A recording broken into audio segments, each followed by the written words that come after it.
Mrs. Sherlock Holmes is a biography about the first female Special Assistant United States Attorney, Mary Grace Winterton Quackenbos Humiston. She was a graduate of the New York University School of Law and was a leader in exposing peonage in the American South.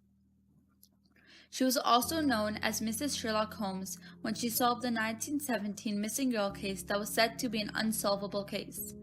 Grace's quest was to be stamping out white slavery and ending the missing girl problem once and for all.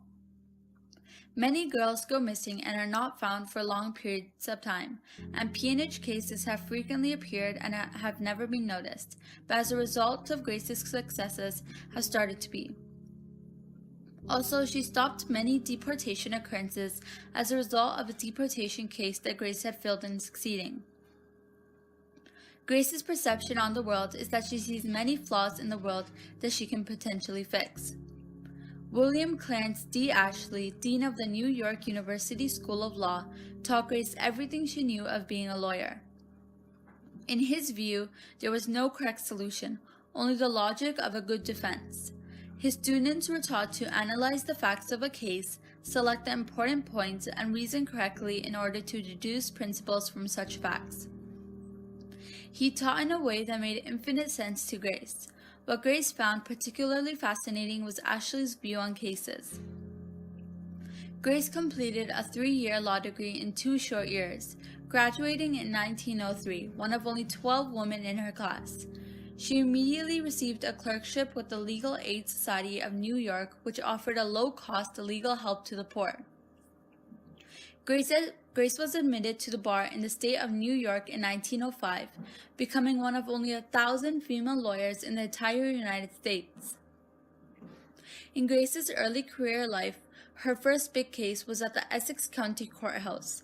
Grace defended a woman named Antoinette Tola. She was accused of killing Santa, one of the first Kingland, New Jersey settlers and its richest citizen, with a gun to the brain. She had said that he had threatened her. He had been hounding her for months, and when she went to Mrs. Santa for help, she had told her to buy a gun. He had threatened her by saying that he would kill her husband if he had to have her, and that he had a gun in his pocket. There were only 2 days of Antoinette Tola's life left, and Grace had nothing. She was unable to see Antoinette in jail because she had no authority. So she wandered around the jail, wondering what to do next. She thought back to Dean Ashley and thought about what he might do when she was approached by someone and was advised to go to the nearby priest, Father Lambert. He told her everything he knew about Antoinette Tola and strongly believed in her innocence. He advised her to go to the governor, since there was little time left. Governor Stokes said that her efforts were useless, but gave her the record on appeal. When she went through the record on appeal, she saw in red, no pistol seems to have been found other than the one used by the defendant. Her account of Santa's exhibiting a pistol, as well as her statement of his remark after he was shot through the brain, is manifestly fanciful.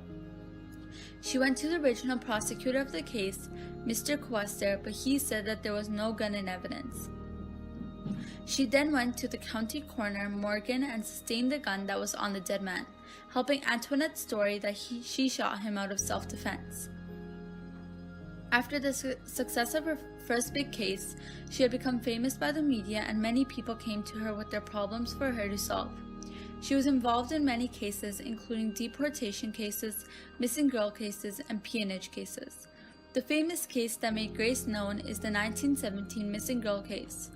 18-year-old Ruth Kruger left her home on an errand, and her sister Christina Kruger started to panic when she didn't return home. She calls her sister, Helen Kruger, who can't seem to find her either, and summoned their father, Henry Kruger, home. After a long time of the police investigating and concluding to Ruth eloping from home with the boy, the Krugers hired Grace. The prime suspect of the case, Alfredo Cocchi, had gone missing the day after he was questioned by the police. He was then found in Italy by one of Grace's associates. She was then approached by many stories of their daughters being sexually harassed by Mr. Cocchi. She wanted to search the motorcycle shop, but didn't have permission to. Julius J. Cron, someone who had assisted Grace in many of her cases, found a sewer leading to the shop, and Grace hired people to dig it up. They found Ruth Kruger's body beneath it. After this great success, she was faced with many mothers with missing girl cases. She was also disliked by the police because she had made them look bad as she found Ruth Kruger and the police could not. Grace and Julius J. Cron were so famous that they had an interview in which Julius J. Cron said that she worked sometimes 18 and 21 hours. She ate her meals in her office here. She is absolutely tireless. When the new Army training camp, Camp Upton, opened, Grace accused it of having 600 girls who are about to become mothers who have no husbands. 7 of these little mothers are dead. Because of her accusations, Camp Upton began to take precautions.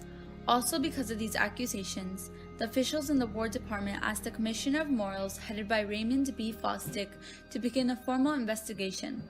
Grace sent a couple, a young woman and a man around 40, to a hotel in Camp Upton on an undercover mission. When the couple went into their room, a knock came from outside the door. There were 2 men. One identified himself as the Secret Service. The couple was arrested and separated. The man identified himself as James C. Atkins. He told them everything he knew, including how Grace knew how 7 mothers were dead. The press, who had begged at Grace for evidence, were not kind to her. Commissioner Wood sent a letter to Grace asking for her resignation. One day in her office, a boy came to kill her, and he was extremely serious. Grace was not at her office, so the boy tried to kill Julius J. Cron instead. In the media, she was perceived as a hateful person, and she disappeared as more hateful comments tended to become more prominent. When a new client came to her firm, she would always take the case as she wouldn't get many cases due to her reputation in the media. Everyone keeps talking about this occurrence, and she loses lots of clients, which results in a struggle at work. Everyone forgets about her and moves on as she is no longer referred to as Mrs. Sherlock Holmes in the media.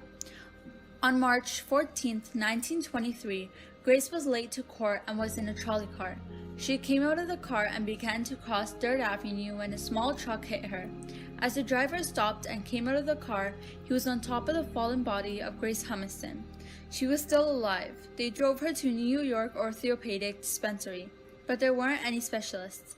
She had seen many people go into the emergency ward and never come out. She wanted a specialist. They then drove her to Flower Hospital, where they finally found a specialist. She had a severe fracture on her left ankle. The doctors were trying their best to prevent blood poisoning, which could cause amputation of the foot or death.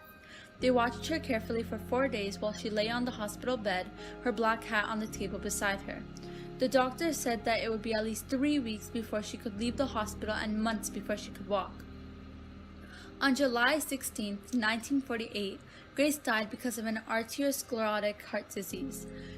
She helped lots of people for the greater good and was a significant person in ending many missing girl cases, deportation cases, and peonage cases. Before Grace died, she learned that even the smallest mistake can ruin something amazing, even after many victories. In the compelling biography Mrs. Sherlock Holmes, written by Brad Ricca, it is depicted through meticulously detailed atmosphere and character that good intentions never breed favorable outcomes, and with that one learns that selflessness only eradicates everything one has strived for.